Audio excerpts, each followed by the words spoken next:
selam olsun Ebu Ubeyde'ye ve selam olsun, binlerce kez selam olsun ümmetin onurunu kurtaran Hamas'a.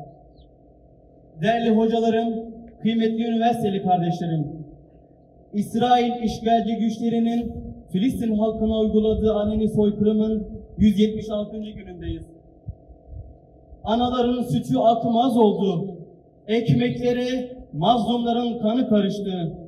Siyonist çete, başta Gazze olmak üzere 75 yılı aşkın bir süredir Kudüs'ü, Batı Şeria'yı, Ramallah'ı, mesken, mescit, okul ve hastane demeden bombalamakta. Bebek, çocuk, kadın, yaşlı ve hasta binlerce masum canı katletmektedir. Hiçbir ölçü, kural ve kaide tanımayan bu çete sadece mazlum Filistin halkına değil, başta İslam ümmeti olmak üzere tüm insanlığa savaş açmış durumdadır.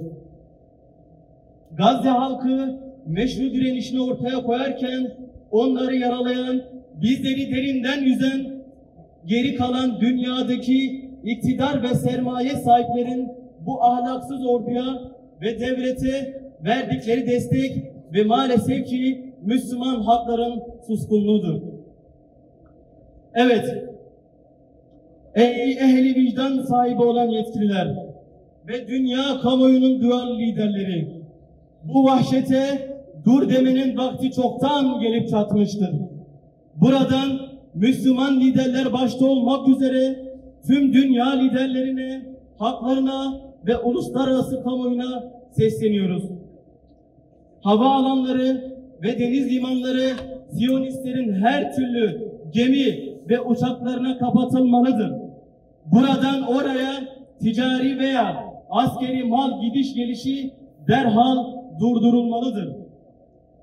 Gazze halkını açlık, susuzluk ve ilaçla mahkum eden Siyonistlerin erzaklarının ülkemizden gitmesi ayıbından derhal kurtulmalıyız. Bizler üniversiteli gençler olarak maddi imkanlarımızla kardeşlerimize destek vermeye devam etmeli ve aynı zamanda boykotla Siyonizm sponsorlarına geçit vermeme mücadelemizi sürdürmeliyiz.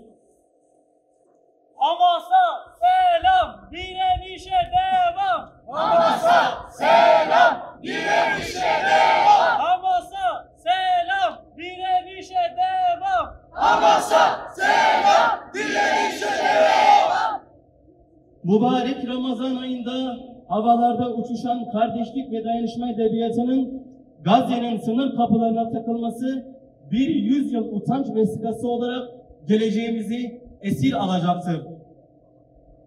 Açlıkla boğuşan çocukların kaybettiği tebessüm, İsrail malları alan ve İsrail'le ticareti kesmeyen İslam yöneticilerinin kalplerine bir vicdan oku gibi saplanmalıdır.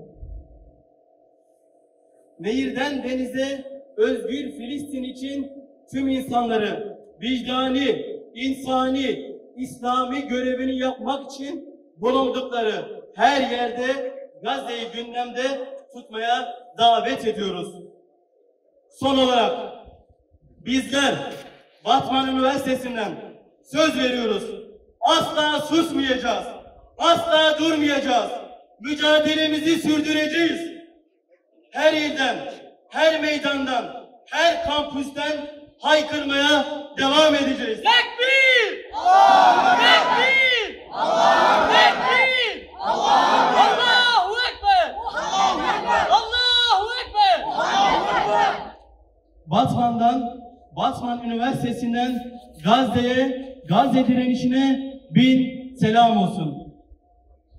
Hamas'a selam, direnişe devam. Hamas'a selam, direnişe devam. Hamas'a selam, direnişe devam.